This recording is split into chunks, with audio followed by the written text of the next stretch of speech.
Okay guys, so welcome to Real Estate 101. So in here, it's only a basic of, not really basics, uh, a little bit advanced, let's say intermediate, basic to intermediate, a little bit advanced sa real estate. Since you are new here in real estate industry or meron na rin kayong experience or just gusto nyo lang ma-refresh dito sa real estate industry. So welcome guys. So ito is sa mga commonly fundamentals and straightforward tayo sa pinaka ginagawa ng admin or transaction coordinator. So ito is a real estate 101. So it's a beginning to support your clients. So ito yung pinaka-importante nating malaman is yung role nung each member sa pagdating sa real estate industry. So dito meron tayong tinatawag na agent. So sila yung licensed professional who represents either buyer or seller in a real estate transaction. So yan, agent ang tawag sa kanila. Then the next one na mas higher sa kanila is the broker. So, a licensed professional who represents either buyer or seller in real estate transaction and had additional training and experience. So, anong pinagkaiba nila? So, agent, broker. So, ang pinagkaiba nila is agent is solely agent as is. So, wala siyang group, wala siyang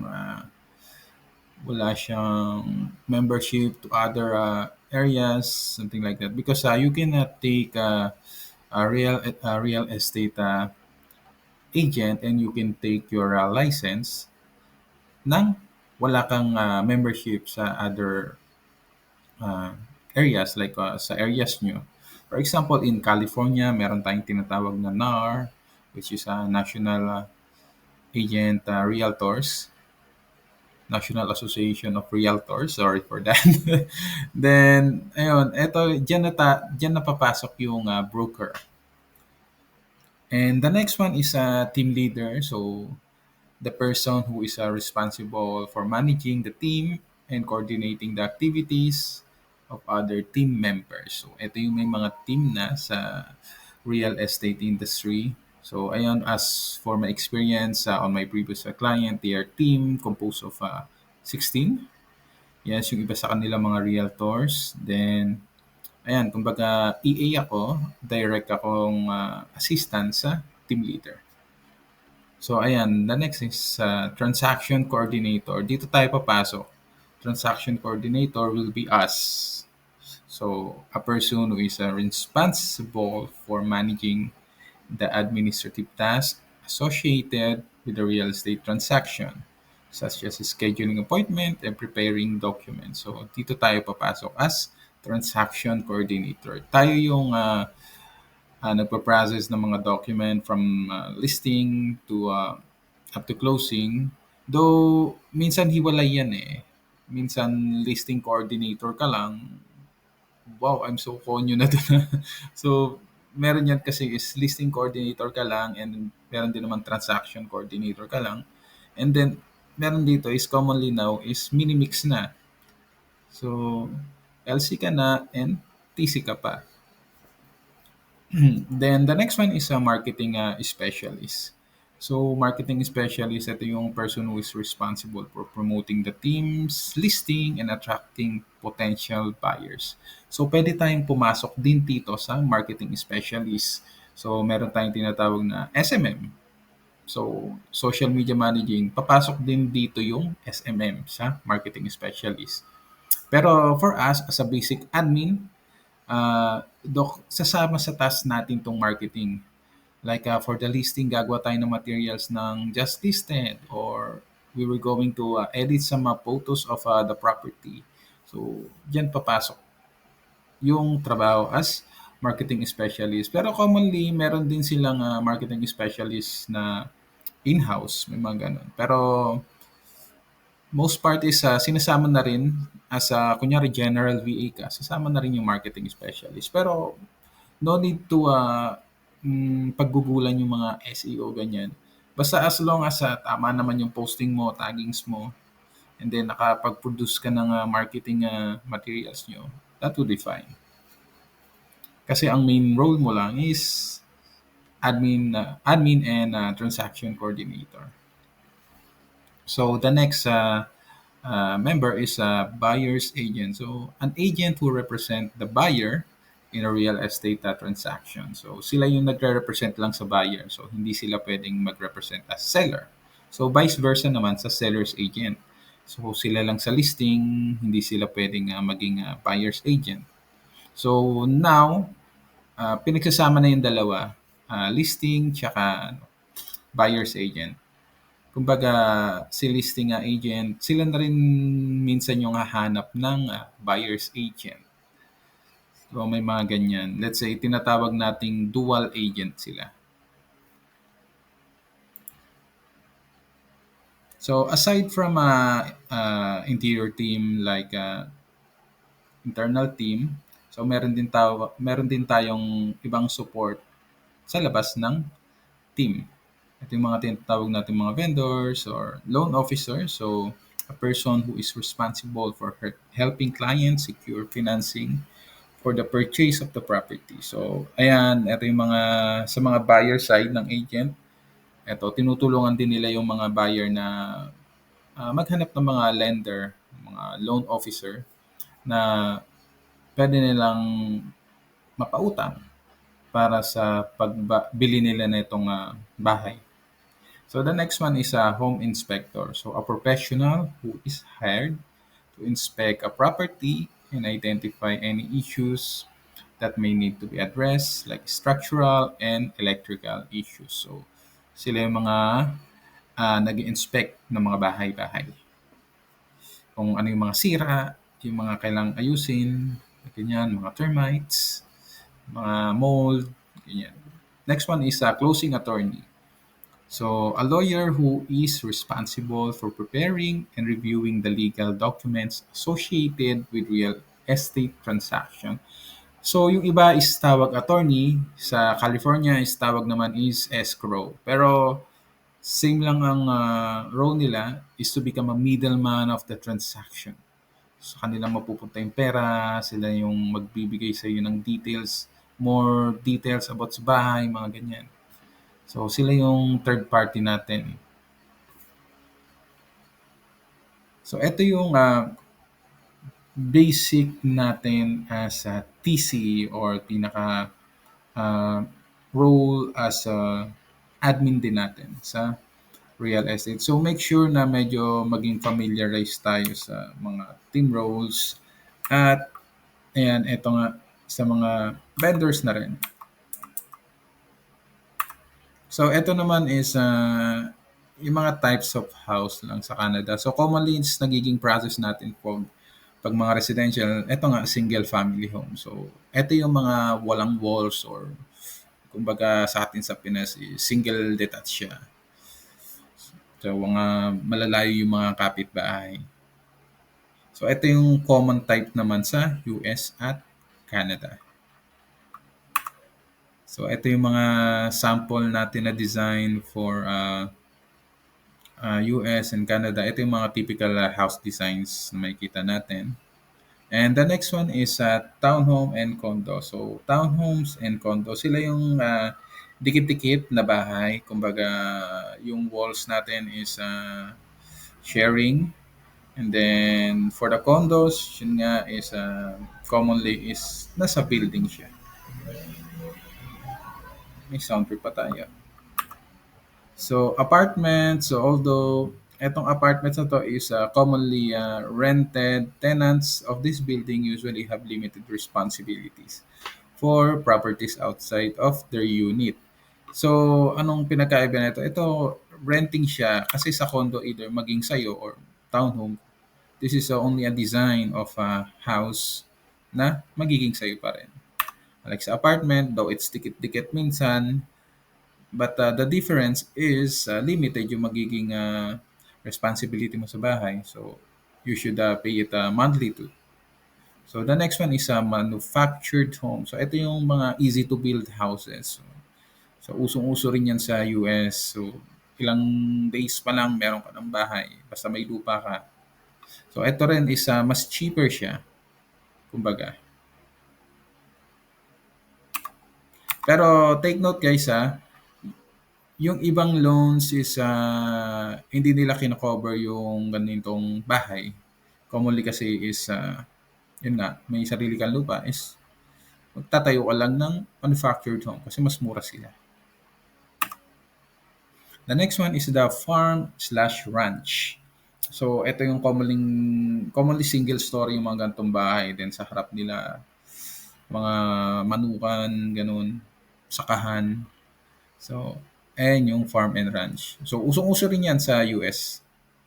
The next one is a vacant land. So, vacant land, ito yung walang nakatayong bahay at any. So, mga damo, mga puno, may kita natin sa lote natin na nabili. May naulit. So, burahin muna natin to. Next na natin. So commercial sale. So, ito yung commercial ito nga mga ginagamit sa business na mga establishment. So, ito yung pinaprocess niya.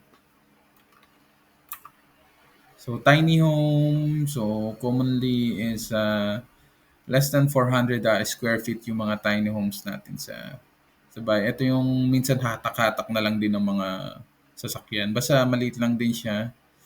So, ayun nga. Basta hindi siya lalagpas ng 400 square feet. Matatawag siyang tiny home. So, yung co-op is short for cooperative. It's a type of real estate property that is owned and managed by a cooperative or corporation. So, in co-op, residents own shares in the cooperative, have right to occupy a specific unit of the apartment within the co-op building. So, eto naman is, ang may-ari ng bahay is corporation.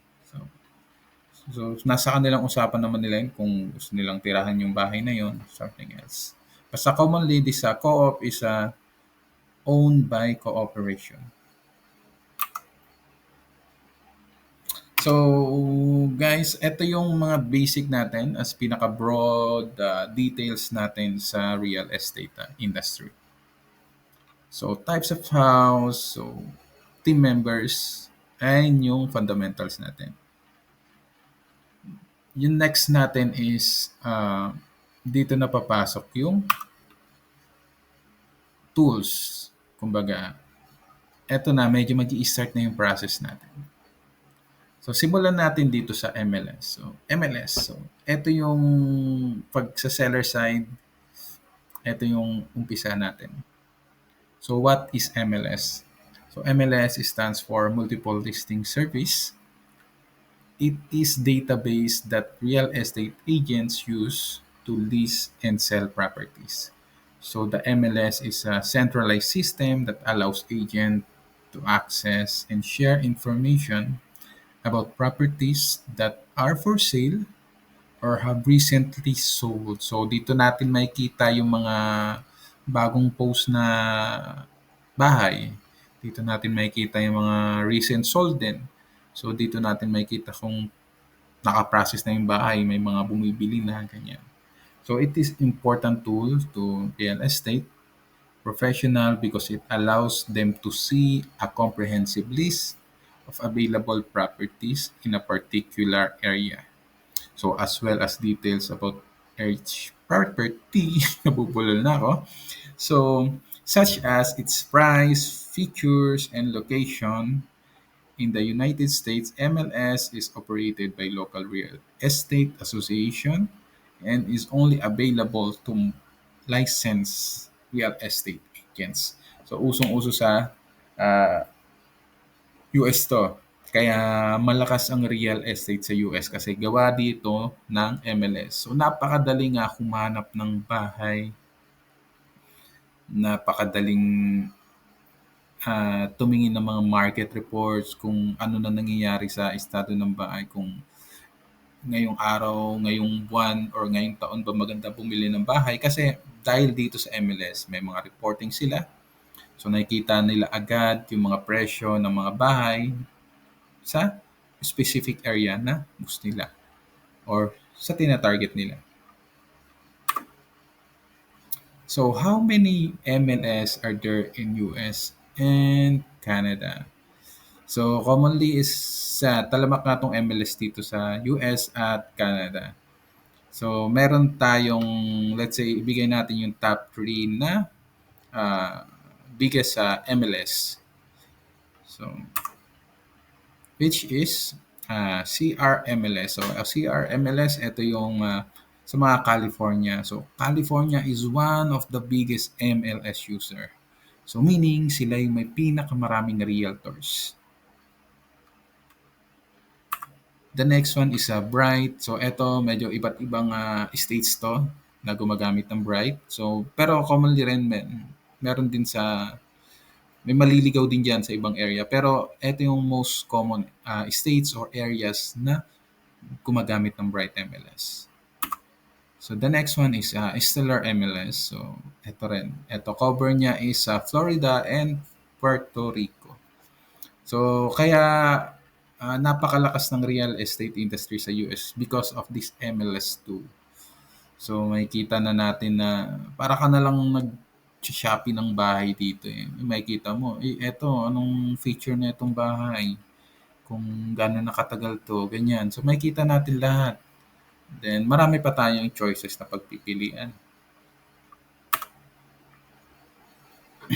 And then after the MLS, so that's the basic of MLS, guys.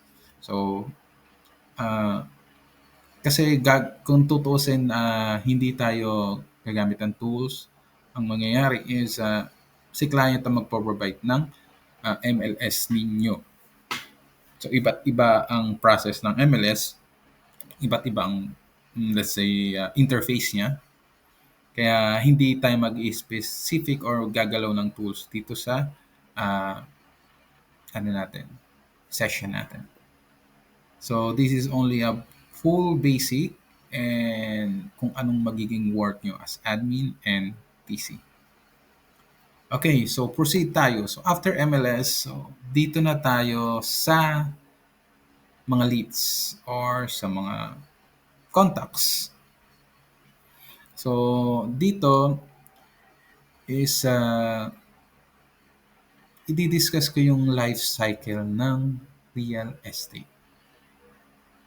So at first, magsisimula yan sa lead generation. So lead generation, so this is the process of identifying and attracting potential customer. So this can be done through various channels such as online advertising, social media, or referrals from past clients. So yun nga, minsan gumagamit pa ng ano yan, ng email blast yung mga clients natin. So magpapadala ng campaigns, like mag invite ng mga open house. So papasok sa ano yan, lead generation. And then the next one is lead qualification. So for example is eto may potential lead tayo is makita natin nagsi-search sa website ni client. Kasi commonly ng mga CRM tools natin is integrated yan sa website ni client. So pag may nag-click yan sa website ni client, tag-fill up, then ayun, mapupunta na sa database nyo yung information ni client or ni lead. So dito papasok yung lead qualification. So though hindi nyo pa siya totaling nakakausap, syempre ang magiging goal nyo is to make that lead as your customer and past client. So dito papasok, next is lead qualification. Once a potential customer has been identified, like I said, nag-sign up siya sa website ni client. So the next step is tanungin na siya ng tanungin kung saan siya interested na bahay. So like nakita ko is You're looking for this kind of house, so meron pa kami ditong ibang bahay na katulad niyan, which is a little bit cheaper, mga gano'n. So, dito papasok yung mga tools na automation, eh, mga auto plans. So, once na pumasok yung lead sa database nyo, boom, may automatic na auto plan na, naka-ready yan. So, magme-message ng kung ano-ano, like ang mga listings, mga market updates. So, dyan, papasok yung lead qualification. So, let's say, sumagot si client, yan, ito yung gusto kong bahay, ganun. Kasi natanong mo kung how soon niya gustong makabili ng bahay or i-list yung bahay, ibenta yung bahay niya, sumagot siya. So, dito papasok yung lead nurturing. Ay, sumagot na si lead.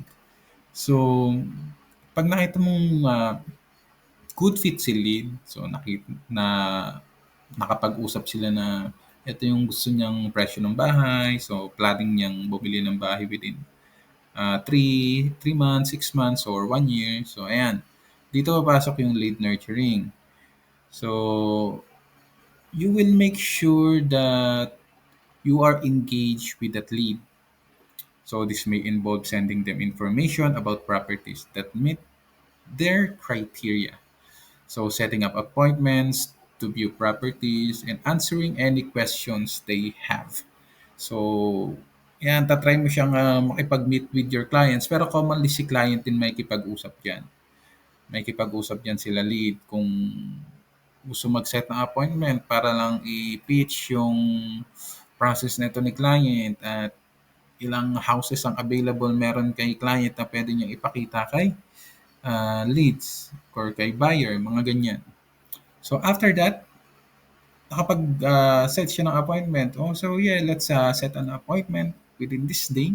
So dito na papasok yung conversion. So when a potential customer is ready to take the next step, they may request a formal offer or submit a purchase or sale agreement. So at this point, the lead has been converted into a customer. So, ayan na nga, tinutulungan siya ni client, like si buyer, sabihin, "Uy, meron kaming loan officer dito na pwede kang tulungan din yan." Siyempre, doon kakagat din minsan yung ibang buyers na meron na rin kaming partner na loan officer. So, I think it would be easy. So, pero may mga process pa sila niya ni lead at ni client mo, like sa mga credit score niya. Ayan, mostly minsan doon kumakagat din yung mga buyers sa lead. So, depends na lang din kay agent. So ito nga, na-convert ko na siya. Willing na siyang meron tayong pipirmahang documents. Let's say if you are with the seller, so meron kayong pipirmahang agent seller agreement, like that. For if buyers and agents agreement or brokers agreement, kanyan. So ang mga agreement is depende guys sa company ng client or kung saan brokerage siya. Commonly iba-iba yan. Iba't iba yung mga nakasulat or yun nga, iba yung interface. So, ayan, pero make sure na babasahin nyo yung document na yun. So, after that is closing. Ayan na nga. Nakapag-submit na kayo ng offer. Ito, kunyari, buyer side kayo, sinabit nyo yung offer kay seller. Ayun, inaccept na ni seller. So, dito na papasok yung closing. So, the final stage of real estate leads life cycle is the closing. So, which is when the purchase or sale of the property is finalized. So typically involves signing documents, paying any remain balances or closing costs, and transferring ownership of the property. So dito sa closings, papasok na yung mga vendors natin. Like yung napag-usapan natin yung una, sila home inspector, sila loan officer. Papasok pa rin yan sa closing kasi sila yung magpo-process nung bibigay natin kay seller, for example. So sila escrow yan. Si escrow is napakalaking uh, let's say ambag niyan dito sa magiging process ng closing kasi sila yung nasa kanila yung pera. So sila mag-aabot sa seller niyan. So ganyan. So eto na, closing na. So, hindi pa basta-basta matatapos yan sa closing, You will make sure, as a admin kayo, you will make sure na meron pa rin kayong communication with that client. So, magsiset kayo ng automation, like, magsisend kayo ng birthday card, so mag-birthday sila, or anniversary email, or ganyan, or magsisend kayo ng anniversary gifts, mga ganyan. So, dun, after that, closing na. Kasi, bakit napaka-importante na in touch pa rin dyan? Kasi pwede sila maging referral. Alright, post muna natin ng konti. Alright, I'm back. So, ayan na. Ayan yung lead na life cycle natin as a admin and as a real estate industry yan. Ito yung magiging lead life cycle natin. So, iikot at iikot lang yan. So, paano nyo masasabi bakit yan lang iikot yan? So, eto ipapakita ko sa inyo yung chart. Eto. Let's say nagsisimula tayo sa lead generation. So, eto yan. Dito papasok yung lead generation na yan. Dito sa area to, kung nakikita nyo yung left side, so dyan papasok yan.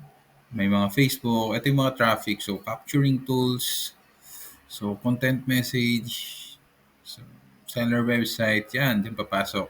So, once na may ma-generate yan, you as virtual assistant, admins, sa gitna ka niyan. Once na may ma-capture dito sa leads na yan, papasok yan dito sa CRM na ginagamit natin.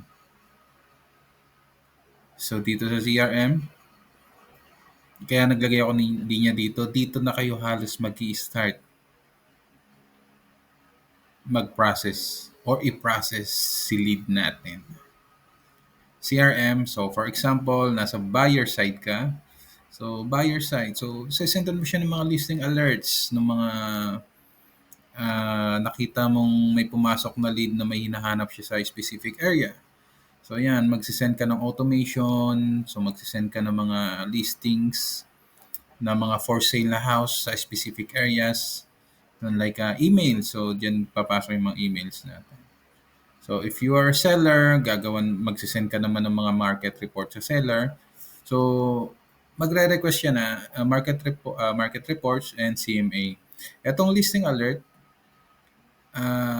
conditionally yan sa mga seller. Commonly, wag kang magsiset ng, kunyari may automation kayo sa CRM nyo ni client, so, ng listing alert. Wag kang basta-bastang magsisend ng listing alert kay seller. Kasi nga seller siya eh. So, hindi niya kailangan ng mga listing alerts. So, hindi niya kailangan ng mga for sale na house. Though, may mga ibang magre-request niyan na seller. Para lang ma-compare niya yung house niya sa iba or sa mga prices. Though, kaya hindi rin na basta-basta sineset yan sa sellers because meron tayong tinatawag na market report and CMA. Ito yung isinisend natin sa sellers. So, makikita ni sellers kung magkano yung magiging value ng property niya. Malakas ba yung property niya ngayong taon? Ngayon ba magbenta? So, ganyan. So, after that, na yan, nurture nyo na, sinesendan nyo ng mga engagement itong buyer or si seller. So, once na may mag-accept dyan, either listing, transaction na with buyer, or marketing. So, once na may mag-accept dyan, dito na papasok yung tatlong yan. Ito na rin yung pinakatrabaho nyo. So, once na mag-process yan dyan, nagawa nyo na yung process like transaction management is na deal nyo, na-close nyo na, it will generate money for the client. So, kaya sinabi ko sa inyo na you should still have communication with your past client. Kasi, stay in touch, get referrals, do more business. Pwede sila maging referral. So let's say, "Uy, meron akong, pinsan na gustong bumili ng bahay. Ito yung contact number niya." Yan, papasok siya ulit sa CRM. Sa CRM na yan, gusto niyang bumili ng bahay, sesendan mo siya ng listing alerts. So iikot ulit yan diyan. Generate ulit into money. Then this generated money, for example, hindi naman past clients or referral. Mag-i-invest ka ulit sa profits back into business kung saan nagsimula yung pag-lead ay pag-create ng lead. Back here ka ulit dito sa left side natin. Traffic and capture tools. So, yung iba is makikita nyo, nagbigay lang ng chart, hindi na-explain. So, ganun ako dati eh. Kasi, self-paced dati. Commonly YouTube. Then, minsan hindi mo pa yan maiintindihan. Nagbigay lang ng chart, that's it. So, eto, mas mainam na malaman nyo kung ano bang ibig sabihin na itong chart na to. Then, the next page natin is yung magiging task natin. Let's say, from lead generation up to closing. Though may glimpse na na-tackle ko siya earlier. So, sa lead generation, like, pag nakita nyo tong may mga Facebook, mga website. So, eto, sending materials using CRM tools, ads on social media. Sorry. So, advertising your client's website, call to action, pages. Like, minsan yung mga home seller yan, hinahanap nila, what's my home value? So, yan, kiklik nila yan dyan. So, dapat commonly yan yung sinishare din. Then, making blog posts, and so on.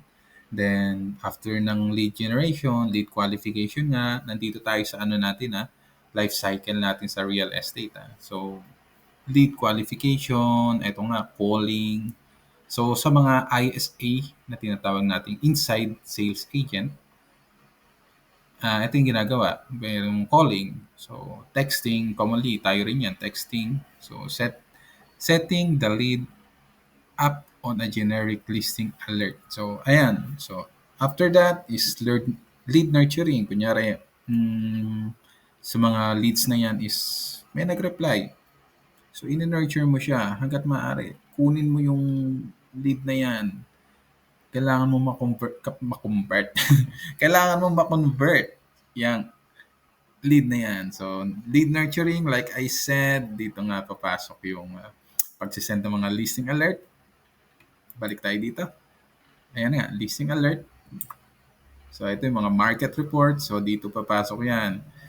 Then, send lead postcards or holiday cards. So, invite them sa mga open houses. Kunyari, may mga open house kayo na medyo malapit kay lead.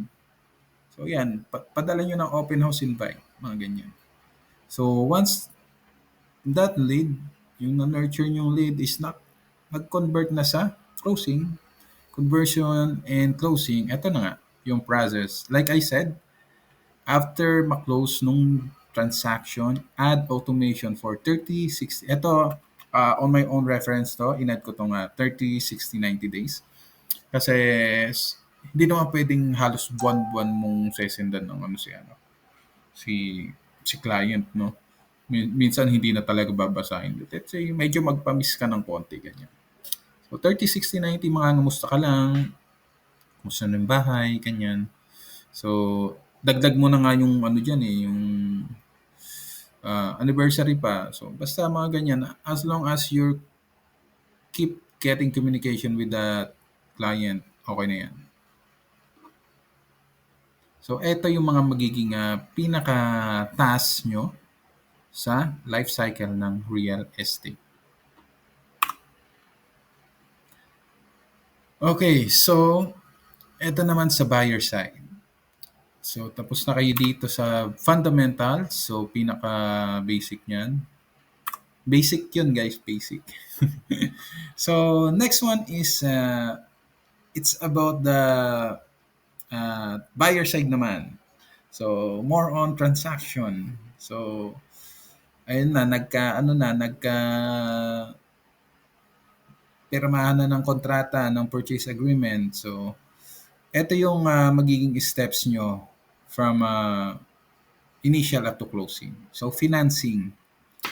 First is financing. If the buyer is financing the purchase with mortgage, they will typically apply for a loan and go through the process of obtaining financing to determine how much they can spend on home. So, offer and negotiation. Next pala yan. So, ito financing, commonly is sa mga buyers. So, si agent, commonly may mga partnered na loan na niyan, loan. Commonly may partner na loan officer siya ng mga lenders. So, yan, i-check muna si buyer. Magkano ba yung kayang makuha nito ni buyer sa ganitong credit score niya? So, mga ganyan. Doon papasok yung mga, minsan magsisend na lang sa atin si agent ng mga documents ni buyer kasama na yung mga credit score tsaka mga pre-approval letters. So mga pre-approval, so ito yung letter ng loan officer na ito yung approved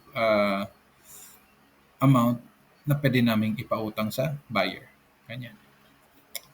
So, next one is offer and negotiation. So, the buyer makes an offer to purchase the property, and the seller may accept, reject, or counter the offer. So, ayan, di lang basta-basta yun mag-accept si seller. Kasi may marami yan eh, maraming nagbibid kay seller niyan, maraming nag-offer diyan sa bahay niyan. So, pwede kang ma-reject or magbigay ng counter offer na eto, medyo maganda yung offer ng isa. Ita-try niya mag-counter offer siguro sa'yo na mas better, kanya. May mga ganyan scenario pa. So the parties may negotiate the terms of sale such as purchase agreement, closing date, and any contingencies. So acceptance of the offer. So once the parties agree on the terms on sale, the buyer will typically submit written offer purchase which is seller will accept. So dito sasubmit mo lahat pati yung mga pre-approval ni buyer, sasubmit mo yan kay seller. Do papasok siya sa offer and negotiation pala. So isi-send mo pati yung mga pre-approval ni buyer. Ito pala yung approved loan. So, ayan, check nila yan. So, doon papasok yun. So, acceptance of the offer naman, ito na, nagkapirmahan na kayo ng purchase agreement. So, once na nagkapirmahan na yan, dyan na tatakbo ang pinaka-process ng transaction. So, due diligence. So, this period during which buyer investigate the properties and performs any necessary inspections or appraisal. So, the buyer may also review the property, title, and any other documents related to the properties. So, eto na nga, commonly sa mga sa due diligence na yan is 10 days yan. So, dapat within 10 days, ma-inspect mo tong properties. Ganyan. So, ayan, mga 10 days yan commonly. Then, after that due diligence, so eto naman si loan officer. So mag-i-start na rin mag-roll yung ano niyan, yung funding. So this is the process of actually receiving the loan applied in the financing step. So getting those funds to the correct party while the buyer and their agent have lead responsibility here. So the listing agent also have responsibility to the seller to assure that the buyer's loan is progressing with all due haste and it will be found for closing in timely manner. So, hiwalay yan sa due diligence, hiwalay pa yung loan ano na yan, loan process na yan kung ilang days din yan. So, commonly is magbibigay si loan officer ng days kung kailan ma-receive ni escrow or ni attorney yung pera. So, ayan, magbibigay naman yan si loan officer. Kaya, isa rin yun sa ilalagay nyo sa agreement. So, eto nga. Sinabi ko si escrow and title. So, after loan is funded, so the funds are transferred to a third party, which is escrow nga, along with the title. in some states. So, title is handled by separate party from escrow. So, eto na nga, nag-fund na kay escrow. So, good to go na. Magsisend na si escrow ng mga details ng mga titles. So, diyan na magsisend si escrow sa inyo ng mga napakaraming documents na. So, after that is nag-comply nyo lahat, natapos nyo yung due diligence sa specific days na sinabi nyo, pati yung funding ng loan is nakuha na ni loan officer. So, eto na, closing. So, the closing or settlement is the final step in the real estate transaction. So, at closing, the buyer pays remaining balance of the purchase price. So, meron pa yung mga price kasi commonly naman hindi mabibigay lahat ni loan officer yung ah, money. Kumbaga, may matitira pa din dyan. Kumbaga, yun yung pinakababayaran din ni buyer. So, in the seller's transfer, eto na nga, balance purchase price or any closing cost. So, and the seller transfers ownership of the property to the buyer. So, it's important to take note, guys, that the specific steps of real estate transaction may vary depending on the laws of the state where the property is located. So, as well as the specific terms of the contract sale. So, iba-iba yan guys hindi pare-pareho nagiging process ah, ng mga transactions natin. Minsan may mga usapan pa yan na dito papasok yung papel natin na addendum, mga ganyan. So, mga addendum, mga kasulatan. So, eto may dinagdag kami sa gantong kunyari, babayaran nyo si buyer ng ganito kasi nag-appraise siya, may pinaayos, ganyan. So yan, iba-iba yung mga nagiging process. Sa mga states din, iba rin yung mga nagiging process depending on states. Magkakaiba yan. Even the documents, iba-iba yan sa mga states. Doon ka talaga maninibago. Let's say you're from other state, then you have another client with different state. Magugulat ka lang, oh, ba't iba to? So, ganun talaga. Iba-iba pati yung documents. Alright, so that would be all for a real estate 101. So if you have any questions, guys, so just let me know. You can reach out to me, email me, or send a chat message on Google. So see you on the next topic.